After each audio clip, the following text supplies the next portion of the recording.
Ahora escuchemos a Marisol que nos cuente cuál ha sido el trabajo de la Fundación para la Justicia en apoyo a los comités de familiares de Centroamérica y México, en la articulación también con las instituciones nacionales de derechos humanos de estos países y más allá, porque también, bueno, con Marisol nos hemos encontrado ya por muchos años en este tema en distintos ámbitos y también en el ámbito regional, en el ámbito de la Conferencia Regional de Migración, pero también en los espacios globales del Pacto Mundial de Migración, en donde el Objetivo 8 también es producto y fruto del todo el trabajo de incidencia de los familiares, de las víctimas y de la sociedad civil.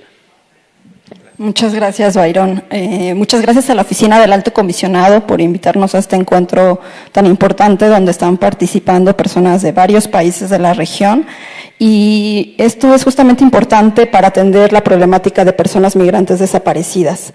La Fundación para la Justicia tiene su oficina principal en México, pero también tenemos oficinas en Honduras, Guatemala y El Salvador, lo que nos hace tener una visión transnacional del fenómeno y de la problemática. Desde la Fundación hemos impulsado la construcción de mecanismos de búsqueda e identificación de personas migrantes desaparecidas de la mano de los comités de familiares de Honduras, Guatemala y El Salvador principalmente. Y me gustaría compartirles dos experiencias o buenas prácticas para después comentar algunos desafíos y algunas oportunidades. Uno de los mecanismos que hemos impulsado en México es el mecanismo de apoyo exterior de búsqueda e investigación, que funciona como una puerta de entrada para las familias en sus países de origen para acceder a la verdad y a la justicia sin necesidad de trasladarse a México. Esto funciona a través de las embajadas y consulados mexicanos en los países de origen, donde las familias pueden presentar denuncias por violaciones a derechos humanos, así como reportes de desaparición.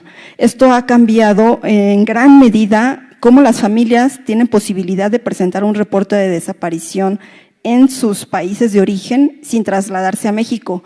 Y esto es muy importante porque para que ellas pudieran trasladarse a México a presentar una denuncia o un reporte de desaparición necesitan visas y la expedición de visas por parte de México es muy complicado. Se piden requisitos que a veces las familias no tienen, como tener estados de cuenta bancarios o trabajos formales. Y como decía él, sí, muchas veces las personas que migraron y que desaparecieron eran pues el sustento económico de la familia. Entonces convergen muchas situaciones complejas y este mecanismo es una buena práctica no nada más en la región, sino a nivel mundial, porque permite la coordinación transnacional y el acceso de las víctimas desde los países de origen a la verdad y a la justicia. Ahorita veremos cuáles son los desafíos, pero en principio el modelo es muy bueno para poder replicarse en otras regiones, incluso en Colombia y Panamá, que es justamente donde está la zona del Darién, donde también hay muchas personas desaparecidas. Otro mecanismo es para la identificación forense y se llama Comisión Forense justamente, y es porque en las rutas migratorias puede haber muchas personas fallecidas sin identificar, derivado de accidentes, pero también de ser víctimas de organizaciones criminales o de redes de macrocriminalidad. Esta comisión forense se creó a través de un convenio de colaboración entre la Fundación, los comités de familias y la Fiscalía General de la República. El objetivo de la comisión fue identificar los cuerpos hallados en las masacres de San Fernando y Cadereyta, ocurridas en 2010, 2011 en Tamaulipas y en Monterrey, y ha tenido un resultado muy fructífero. Y se destaca también que es un mecanismo híbrido, porque está conformado por peritos de la Fiscalía General de la República y peritos del equipo argentino de antropología forense, con la participación de las organizaciones y de los comités de familias. Esta comisión ha logrado identificar aproximadamente 100 cuerpos de personas migrantes fallecidas en estas masacres y es el 50% de los cuerpos hallados. Se hallaron 190 cuerpos, de los cuales se han identificado 96. Entonces, la práctica ha sido bastante exitosa y además involucra la participación de las familias víctimas y de las organizaciones que los acompañan. Esto es fundamental y es un principio establecido por Naciones Unidas en los principios rectores para la búsqueda de personas desaparecidas. Todos los mecanismos deben incluir la participación de las familias, de las víctimas y de las organizaciones acompañantes. Esto ayuda a que los mecanismos tengan prácticas de transparencia, de rendición de cuentas y de que incluyan las recomendaciones y peticiones que tienen las familias y las organizaciones que tienen años de experiencia trabajando en la búsqueda de personas migrantes desaparecidas. Estas son dos buenas prácticas que nosotros invitamos a que se reproduzcan en otros países. De hecho, nosotros tenemos la intención de aplicar o impulsar la aplicación del Mecanismo de Apoyo Exterior Mexicano también en Colombia y Panamá, porque es una zona de desapariciones de alta incidencia. Entonces, creemos que sería muy bueno que en este foro y a través de la Federación puedan conocer más a fondo estos mecanismos y que puedan replicarse también. Por ahí traigo unas postales con un código QR, con un par de informes que les puedo compartir más adelante, donde vienen más detalles de este mecanismo, cómo funciona y cuáles son algunas características.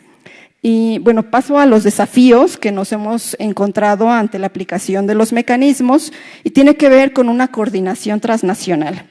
Ustedes sabrán que en México tenemos un gran problema de desaparición, tenemos 130,000 personas desaparecidas, de las cuales no sabemos cuántas son migrantes, no hay una cifra oficial y hay cifras múltiples, unas de organizaciones, otras de los comités, otras de la OIM y otras cifras oficiales.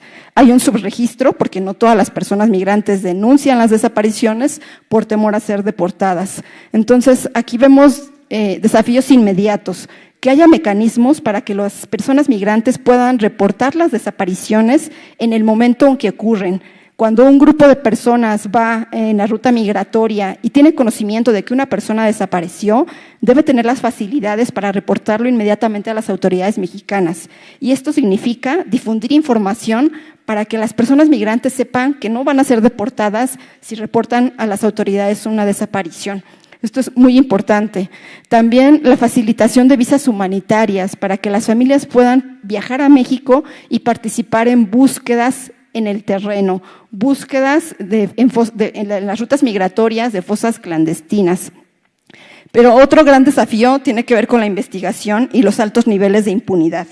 De los casos de las masacres que nosotros acompañamos, solo ha habido un par de sentencias, pero estas han sido por delitos conexos, como delincuencia organizada o portación de arma de fuego, no por los homicidios ni por las desapariciones. Entonces, lo que pasa es que la impunidad fomenta la repetición crónica de estos hechos, como lo ha dicho la Corte Interamericana de Derechos Humanos. Si no hay una sanción, el mensaje que mandan las autoridades es de que estos hechos se pueden cometer sin ninguna sanción de por medio. Y aquí, pues sabemos que el tráfico de personas es uno de los negocios más lucrativos, en donde participan no nada más grupos criminales, sino también donde hay omisión o connivencia de las autoridades. Y es por esta una de las características de las desapariciones en México. Hay desapariciones cometidas por grupos criminales, desapariciones cometidas por grupos criminales con la connivencia o aquiescencia de las autoridades, de cuerpos policiales, del Instituto Nacional de Migración, de cuerpos del Ejército, pero también desapariciones donde hay pues complicidad entre grupos particulares y servidores públicos. Y esto ha ocasionado que el caso de México se encuentra ahorita en análisis por parte del Comité de Desapariciones Forzadas, quienes están analizando si en México hay desapariciones sistemáticas o generalizadas, lo cual implicaría crímenes de lesa humanidad. Entonces, una situación muy grave donde hay víctimas migrantes, no nada más de Centroamérica, también de otras regiones de América, Nicaragua, Venezuela, Haití, pero también cada vez más migrantes de otros continentes, provenientes de África o de Asia, que son víctimas de desaparición y que los casos permanecen en la impunidad. Además, quisiera destacar otros factores que contribuyen a que se den este tipo de desapariciones en el contexto actual en el que nos encontramos y que características no nada más en México, sino en otros países de la región, es el aumento de la militarización.